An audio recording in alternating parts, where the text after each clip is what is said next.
જૂના બંદર રોડ ઉપર આવેલા સીતારામ ગ્લાસમાંથી બિયરના જથ્થા સાથે દુકાન માલિકને ગંગાજળિયા પોલીસે ઝડપી લીધો। ગંગાજળિયા પોલીસ મથકના સ્ટાફને બાતમી મળી હતી કે જૂના બંદર રોડ ઉપર આવેલા સીતારામ ગ્લાસની અંદર વિદેશી બિયર રાખવામાં આવ્યા છે, જેની બાતમીના આધારે પોલીસે રેડ કરતા દુકાનમાંથી 126 બિયરના ટીન કિંમત ₹18,900 મળી આવતા દુકાન માલિક રાકેશભાઈ ઉર્ફે રોકેટ પરસોત્તમભાઈ બાંભણિયાની અટકાયત કરી પૂછપરછ કરતા આ બિયરના ટીન ભરતભાઈ ઝાલાએ આપ્યું હોવાનું કબૂલાત આપતા પોલીસે બંને વિરુદ્ધ ગુનો નોંધી જરૂરી કાર્યવાહી હાથ ધરી હતી। संबंधी तो कोई होगा ना।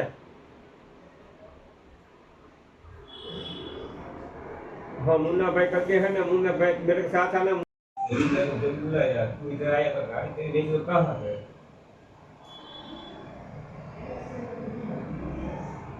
हाँ तो जमींदार का नाम एक गाड़ी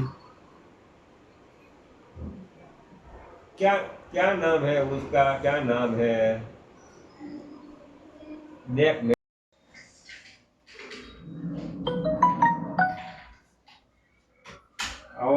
भरत सेठ